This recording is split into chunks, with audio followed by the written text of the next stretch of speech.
What's going on, everybody? Today is October 24th. It's Tuesday, and you are listening and watching the Daily AI Show live. Today, we got almost the whole group with us. We got Beth, Aaron, Andy, Carl, and Brian, and we'll be hanging out with you today talking about AI in education, which we have talked about before, but today we wanted to really sort of dive a little bit deeper, niche down a little bit, and talk about personalized learning. And when you look at our show notes about things we wanted to kind of bring up today, some of the topics would include adaptive learning pathways, which I think is a huge topic that we could probably spend an entire 30 minutes on. Sort of a idea, just open discussion about what you think the future of a classroom looks like. And I think there's some really cool conversations we can have there. I have some ideas about what I think maybe the future looks like in the not too distant future. And then, just any real world applications. I came across a few myself. Some of them surprisingly are a few years old. They're before the last boom of learning models that we're all familiar with from last November, where educational institutions were already looking and digging into data to try to figure out how to help students and do some early identifiers and things like that. So that's what we have coming up for the conversation today. As always, does anybody have any sort of hot takes or any, first words? Got to come up with a good term for this. I don't get with Jimmy on this. We need the first take or the hot first thing, whatever it is. Go for it. Let me jump in. So just coincidentally, I ran across, we've talked about this video before. You guys, I'm sure you've all seen it. It's this lady who was a teacher being interviewed about students using ChatGPT and whether it is cheating or not. Mm-hmm. And her bottom line, or the way she suggested they use this kind of tool, is accept that they're going to use ChatGPT, send them home to write an article or a paper or whatever, and then they come back to school the next day, and then they have to sit around and discuss it and improve it and understand it without using AI. So it was really interesting just to see that again, given the topic we're doing today. So I think her philosophy of, I think the bottom line is you can't avoid it. This stuff is coming, so you might as well figure out the best use for it. So I wish I could remember her name on TikTok. I know exactly what you're talking about, Aaron, and I must have seen her video on TikTok, several, in February, which is crazy to think about. That she's not like a head administrator or anything else. She was just maybe an educational, or not educational. What my daughter would call ELA teacher. So language arts, stuff like that. I think she might have had a different topic, but she was amazing early on. She was the first person that, to me, really started to think differently about, okay, hold on a second. While everybody else was pushing and banning, from the get-go of we don't know what this is, so we're just going to ban it. I'm not saying that was the wrong move, temporarily, till there was a feeling for it. She was one of the first people that was like, no, I'm thinking about this differently. The Pandora's box is open. I am not going backwards unless I get forced to. And this is how I'm going to use it to create even better critical thinkers, which, that part we've definitely talked about on the show before, about how we, I think, collectively feel like the future of AI in education can and should lead to better critical thinkers down the road. Students who can, people that are good at remembering things and regurgitating facts. Right. Well, some people are just automatically good at it, but doesn't make them smart. I grew up I can't say I love doing it, but I definitely grew up in a household that had the Encyclopedia Britannica books on a shelf. It took up 2 whole shelves in our living room. And I definitely have memories of my dad. You had to think about the question you're going to ask my dad, because there was a good chance he was going to go look it up. And you'd be like, oh, and then you'd be like, A, B, D, pull out the book. Remember that? Yeah, right. The pages were paper thin, wouldn't be the right word. Translucent would be the right word for those pages. You could see the light through them, and then you'd look and look and look, all to find this one answer in this encyclopedia. That would now just be a very, very quick Siri query to your phone, talking natural language. So I mean, I'm at least old enough to. I think most of us here are old enough to remember those days and having that kind of tools. And now where we are now, and I agree. Why why go back to rote memorization? Why would I go back to that encyclopedia on a shelf if there's a much better way to do it?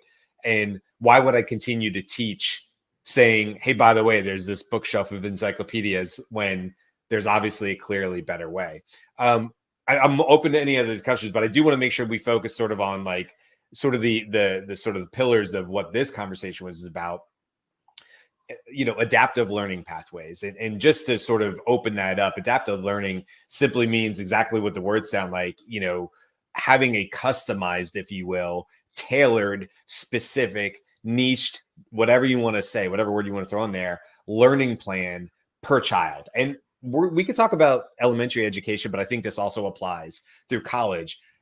I'm curious what you guys think, because this is the way I think of it. Okay, maybe my daughter's 12, so I use her as a barometer a lot of times of where she is in education and where I think it's going. She's still several years outside from college, but really not that far out from college. She's only like 5 years away from college, so closer to there than she is kindergarten at this point. And so I'm not sure. I mean, I live in Florida, so I'm not sure what's collected, and there's some ethical issues here and privacy that comes in as well. But I'm just thinking of this idea of if they started collecting quality data on my daughter through using algorithms and AI from day one, from the time she reached maybe pre-K, maybe there's algorithms and indicators of pre-K that would help. And they start immediately identifying how my daughter learns best, whether that's visual or whatever the case may be, rewriting or whatever the case is. Or they were identifying early on areas where she was going to need a little extra help. And that data builds year over year over year. Is it possible? Is the idea of AI in education in the future being that in some future state, my daughter is in high school, there's this massive built up data storage about my daughter and her learning methods, so that any class she lands in high school has got all that information built into it, and it's highly customized to her learning? And if that's the case, what is now the role of the teacher if every student in a classroom or space, an educational space, is on their individual learning platform? What does that mean? I'm curious to see what you guys think. Well, part of what school does is learn in community, right? I think it emphasizes the community aspect. And so then you're able to, I mean, how amazing would it be if you're able to get a concept across in the learning style and with whatever like questions back and forth need to be answered for each individual kid, and then be able to have a community-wide discussion of like, how do we use this? Where is this a part of things? I mean, not only does that sound like a really exciting learning environment, it also prepares you for living in society and working with people. So, and I've really divin. It's morning. Sorry. I've dove into this. I have talked a lot about Mr. Reindeer. It is currently a GitHub thing. But Do I know what that is? and it's RANE, dear. What is that, Beth? What is that? This is actually a prompt that you can put into, sorry, now hide them all. Yes. That's from last show. It's a prompt that you can put into Ada, ChatGPT with the advanced data analytics, and it will take on the function of a teacher. What it does is ask you to identify your learning style, and one of them is analogy. And now when we get these amazing like papers that are really, really dense and academic of like a tweak you might do in a prompt, I upload the paper to Claude and I say, give me an analogy, bridge this to my current knowledge as though I'm in fifth grade. I love right? that. And so like preferably with baking, right? And so there's this whole thing like you're perfecting your chocolate chip cookie recipe. You could change the ingredients, you could change how you cook it, you could do both, right? Like I mean, Yeah, and I it's love like, that. oh, I got it now. I got it. Or Andy, that might be, the farm for you, right? With the horses. And I haven't heard your whole layout there where you are, but I would imagine, if that's something that brings you joy or brings you passion, and you were able to adapt your whatever the new topic is you're learning. To me, I don't, I'm not smart enough to know all the scientific sides of this, but to me, that just seems like, oh, I've already got these like connected neurons in my brain. And instead of trying to create net new connections, I'm actually just adding on a little bit because I'm always basing it in something that I already understand well.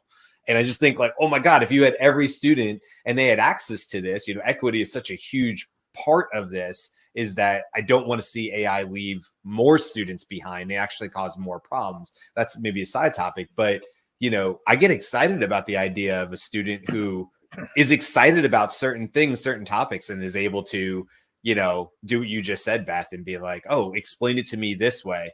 I mean, and by the way, no teacher that I know is going to be upset about that. That is just allowing the teacher more tools to help that child and make the connections. While I agree, bringing in the human element. I mean, kids, I'm a firm believer that a kid needs a hug, like it, within the rules and all that stuff. But like a kid needs a hug. Sometimes they need a, hey, it's going to be all right.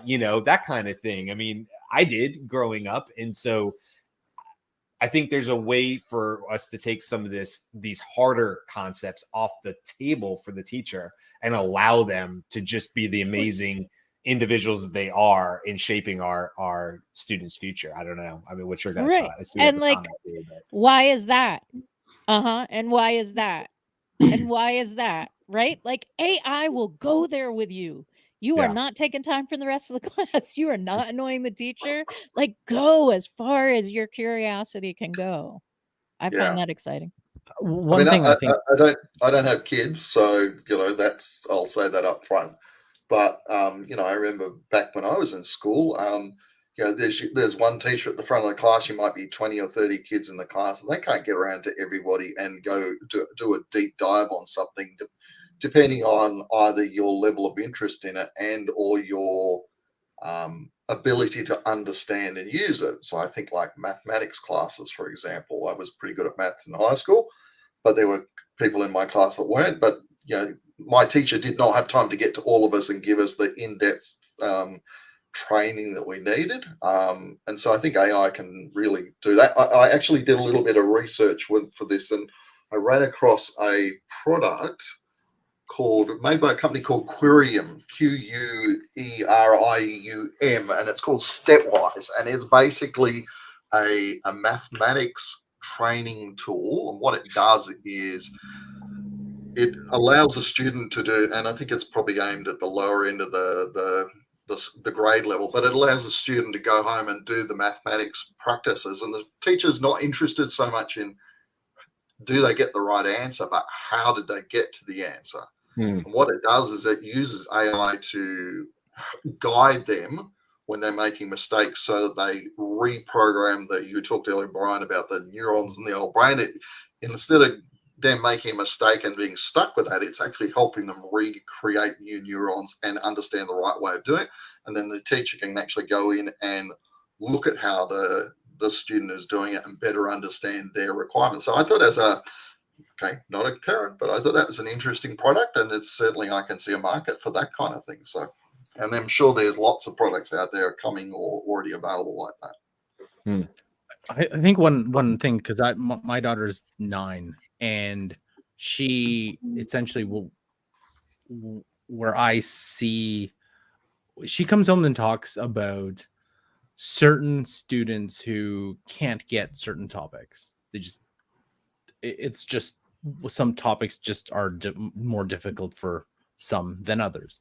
And I think as a student, as what the teachers are trying to do is, give them extra work. Whenever you have these parent teacher interviews, like each month, we would sit down and be like, okay, well, there's deficiencies in here. We'd like you to do more work in this area or reading or math or whatever area they're seeing. And I think like that AI guidance, in addition to the teachers, like it's like how we talk about personalization from a sales side, from a marketing side, you can do that personalization from an individual student side. So then you can start seeing, okay, here's the deficiency, or here's some skills that the student needs to level up in to ensure that, you know, they're part of the learning like program, that they can complete the program, the grade level that they're in. So I think that would be the most beneficial, is to tailor those learning experiences. And then as you feed, I guess, the AI for each individual student, that AI can then, you know, take everything, all the work that they've done, and apply it. Be like, okay, well, this is, it's not just your student is deficient or your student needs work here. It's like, here's how to get there. Here's the lesson plan. Here's the activities. Here's the exercises based on your students' learning patterns, behavior, like that kind of stuff. So it's, you start personalizing that education. What you were saying, Brian, like personalizing, but personalizing even deeper by feeding the AI all the stuff that they've done. Yeah. And I think it's a fair comment that we all have a different learning style. I'm Yes. You guys probably don't know this. I'm a twin. I've got a twin sister. She and I are very different when it comes to things like school, for example. In school, I was really good at it. It wasn't really her forte. But then there are things that she's really good at that I'm not good at. So it goes to show that I think that we all have a different learning style. And if AI can help us understand that by observing us, I think it can feed that back to us and help us get better in the way that makes sense us as individuals. And as a teacher, that would be a hard job to do for a class of 30 people. Yeah, I agree. Go ahead, Andy. Okay, so my little tagline here says UX for training and learning. So I've done a lot of thinking about this, and let me just kind of put out what the historical perspective is. Like, you know, the way we address education today is really a Victorian model of, you know, one-to-many knowledge transfer. A master telling the students what the knowledge, you know, is, and they have to try to retain that. And so the focus of it is on, you know, what's the content that has to be transferred, how do we present that content, and how do we get through, you know, this process of knowledge transfer. Well, the bad news is that, and I'm quoting now from, you know, a leading AI-oriented learning design master over at Cambridge University. Her name's Dr. Philippa Hardman. She has a Substack, which is useful to anybody who might. I'm going to put her spelling of her name in the private chat here. So if somebody wants to put that up on the screen, you can follow her on LinkedIn as well. But her thesis is that there has to be a transformation, because if we focus on knowledge transfer, even if we make it more palatable, as Beth suggests, by adding analogy that's a little more embraceable, you know, we're probably missing the transformation opportunity that AI presents. Because the real truth is that through their research, they've shown that when you attempt knowledge transfer, there's a huge amount of forgetting, such that the effect of it is that only 12% of the content is retained on average. That's in the corporate learning and development context, as well as in online learning. And the only way to change that is to actuate the content in some experiential way through different models of learning design. And so AI represents an opportunity to achieve that in a scalable way. You can create new experiences for individuals or groups, because we know that community first is essential to the learning experience, especially at the earlier stages. I mean, once we get to my advanced stage, you could just kind of spend your time alone in your room on a computer and learn things, but that's just not palatable, you know, to the youth. So AI is going to allow us to create coaches for individuals in the context of being in a classroom or in a group, and that's going to make for experiences that increase the rate of retention of the content that's being delivered. But now the fundamental question for me is, what is this retention of content or knowledge? What value does that have in a world where AI can deliver it instantaneously, or it maybe eventually even immediately into your awareness? That knowledge collection is not as important as other kinds of skills. And I can't even venture to guess what the models of individual learning and group learning will be that are assisted by AI. But right now we're at a stage where AI is helping teachers by organizing content and generating content that it saves them time. So we're in this sort of efficiency model of delivering the same provably not effective method of learning. And what AI can do is probably lead us into a future where there's a whole new model of experience that's happening. And I'll stop there. You know what, Andy, I would, this is one thing I've been really passionate about. I think even for the last, I don't know, 10 years, especially thinking about how education itself, but how we are taught. We are taught from primary, secondary, post-secondary. And I think if you look at, how the learning system came about, it's through industrial revolution, like how people learned. We have to memorize things to do things. But I'm like, well, I never thought that what we were doing, say, especially in like post-secondary or secondary, really prepared you to get into, I guess, real life, daily life, how to work, all those kind of things. But now with a tool like this, I think this is a great opportunity to upend the entire education system, upend entirely how you learn, where you learn, because you're not limited to that style anymore. I think we have to go beyond, hey, let's back to Lumiere's law. We don't have to fit this into how we currently do things. We can change how we do things entirely around this new thing instead of trying to fit it in. And that's where I think like those whole new learning behaviors, learning patterns, learning like just how we learn from, kindergarten to even how we learn as adults can completely change. So that brings up let me just say, as you're speaking, I'm imagining this future where education is gamified. The students wake up on campus and they're given a series of collaborative tasks that have to be done in order to achieve something in a game.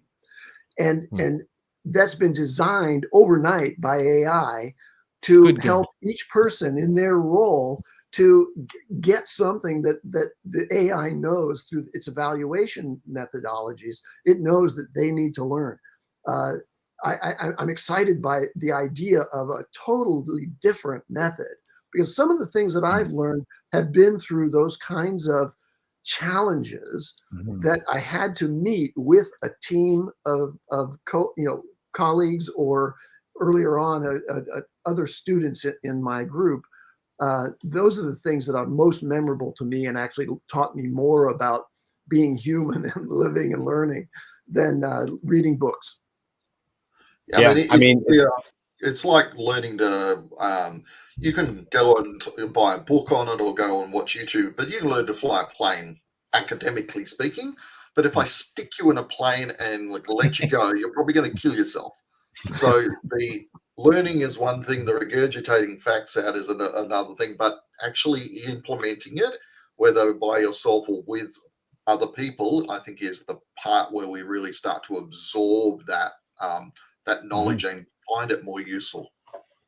Yeah, so and that this leads brings to up an VR. interesting. Okay, so let me just throw in there. So you're an advocate of VR, Aaron, but now is VR and AI together an interim model before you get to this idea that I just threw out there, which is, okay, you're on campus and you're learning, but every day is a new adventure.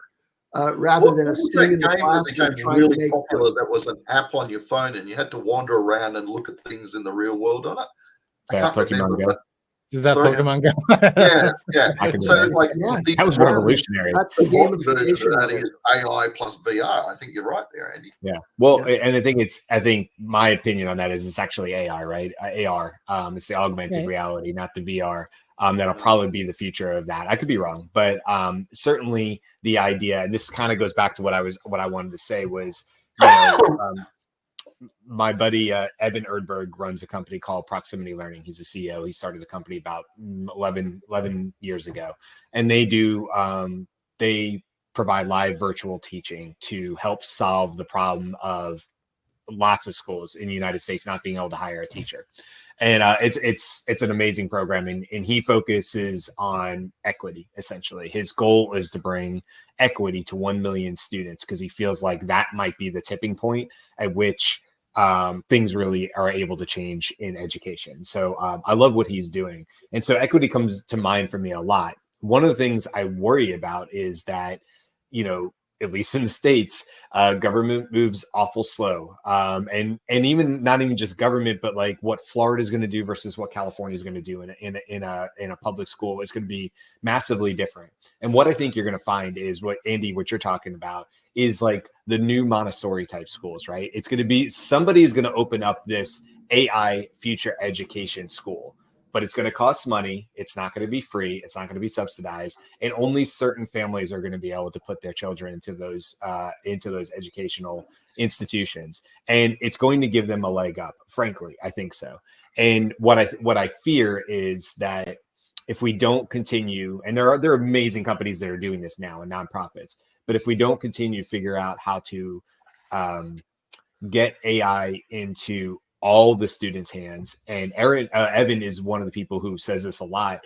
You know, sending a child home for homework, you don't know what that child's situation is at home. You've got to help them while they're on campus. And if that means that you have to open up an hour early or the campus needs to stay an hour or two late, so these students have access to these tech enabled whatever, if it's AR down the road, if it's AI, whatever the case is, or just ChatGPT, and having a computer to do that on, you know, he always is reminding, not me, but everybody, that the home lives of our students in you know, around the world are drastically different. And so we just need to continue to do a really good job and think about, oh, there's these amazing opportunities for students, and to I genuinely believe be a sea change on how education is approached. But I fear that it will be the private schools that do it first because they have the money and the VC backing and all this stuff. And some students will get that, but many won't. And we will unfortunately be in a you know, a future state where the haves and the have nots. And I do worry about that. I do worry about making sure that we don't pass by the most vulnerable of our population who are already struggling just to have the same educational experience, a la the, you know, a teacher being at a school in Mississippi versus a teacher being in Brentwood, California, where there's going to be no issue with, you know, pay and these kinds of things. And so, you know, anyway, just sort of an open conversation there. I have two thoughts, and we're going to do TLDR really soon. One, I think that learning scaffolding is really important, right? So frameworks versus the having to be able to regurgitate the knowledge within the frame right away. But that's going to be an important thing to do. We talk a lot about jobs that are going away. Teachers' jobs aren't going away, but there is going to be a transition if any of these ideas come to the fore of what teaching becomes, right? So if it's more community based, maybe you're more of like you're emphasizing facilitation skills or social work kind of skills. Like if you've done your training on like this is how you do knowledge transfer, and that's no longer the core element of your job. And we just haven't done really good job of preparing teachers for the changes that they experience in their classroom. And I would hope that this is something that we do differently. And the other thing that we haven't mentioned in this is that hallucinations are still a thing. So the AI that is teaching your child should ideally be more accurate than they currently are. And I will Or take a hallucination with a good evaluation check over some of the current approved curriculum in my state. okay.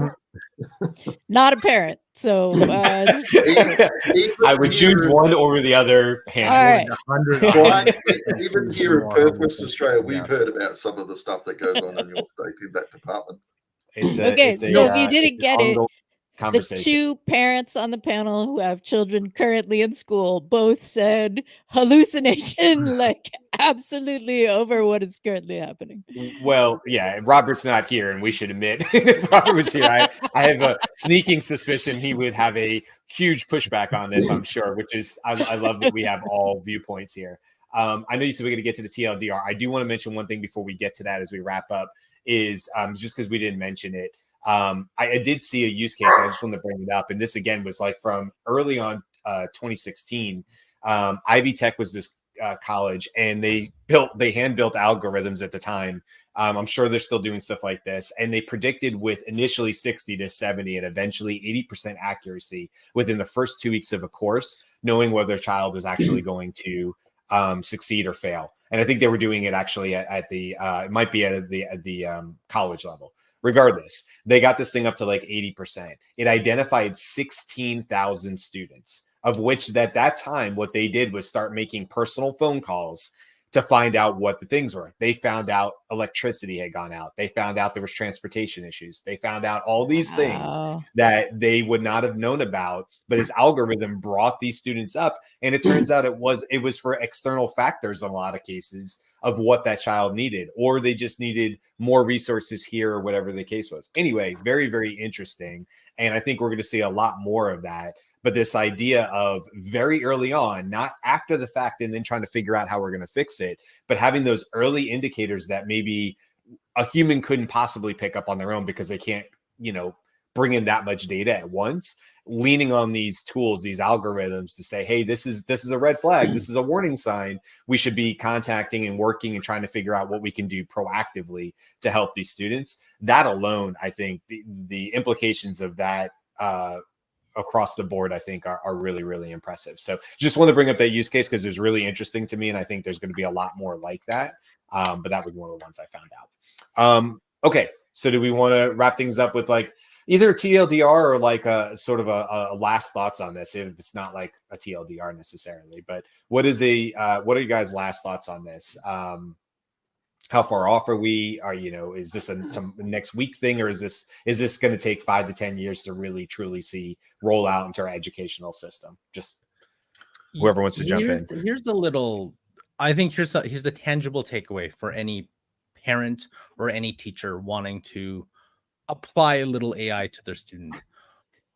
If you are able to either get a AI chatbot, like a third party, and load it with your child's either curriculum or their current work, and then as a base prompt for that chatbot, make it be a teacher, and then using the information that you've provided, create like personalized lesson plans that fit the learning patterns or how your student has created content or whatever that is.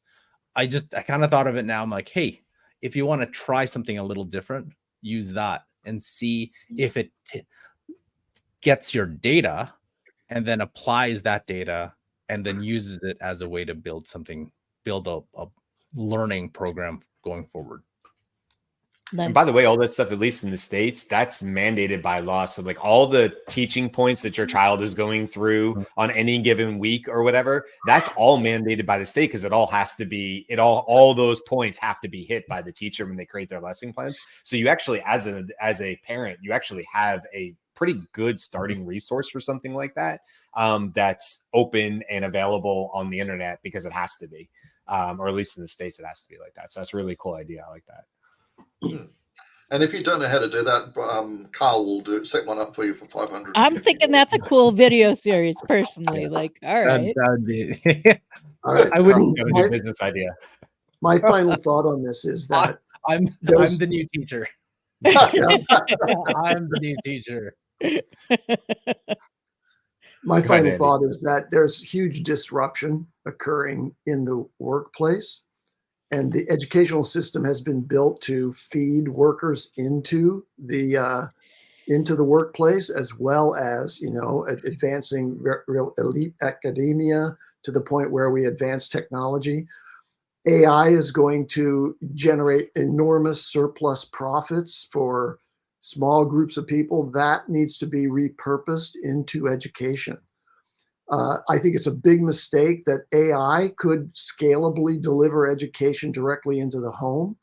I think we need to have a model for society that keeps the construct of a cohort of youth going through a process together in social context and learning how to be with each other. Otherwise, we have this fragmented society that is manipulable beyond, you know, my comfort level. So I think that we've gone in a progression from the use of AI for classification to generative AI, which actually produces content. The next wave is interactive, where you'll be able to interact with it. It's already emerging with ChatGPT Voice and Pi. Those are examples of that kind of interaction. The intelligent tutor and coach ought not to relegate humans into a relationship with their phone or their desktop. Don't we already all have that now? Only a relationship with your phone and your desktop. I love my phone. Yeah, I'll wise do two words. things Thanks, real Andy. quick. One, I want to give a shout out to this podcast, Disrupt Education. You just made me think of it, Andy. This is done by a buddy of mine, Peter Hofstrasser. He is a he's a high school teacher. He's done this podcast. I was actually a guest on this podcast maybe a year ago or more. I love what he's doing. When we talk about people who are thinking about how to genuinely help students succeed, I just absolutely love what he's doing. So I wanted to give him a quick shout out. And I didn't want to miss our comment from earlier today. Camilla, I hear you. The 1948, that's impressive. Ours was not a 1948 Encyclopedia Britannica. But that is pretty cool that you still have those, although I would not want to move them from house to house. So I wanted to give you a shout out as well. Okay, who else for key takeaways, TLDRs? I think we're good. I kind of really agree with Andy. I think although this technology is great, and I can see lots of things I like about it myself, but you know, my one major concern is the loss of socialization between humans and that whole human connections thing. You know, we know I can't remember that movie, that the woman who was the AI voice and he fell in love with her, but we know that kind of stuff is going to happen. And so I think it's important that we make an effort with this from the youngest age up to adults to make sure that people still connect with each other in real life and learn those skills. Otherwise, I think we all end up with a society of robots, as it were, and we'll all be locked in our rooms not talking to each other. And I just don't think that's good for our mental health. Yeah, I agree with that.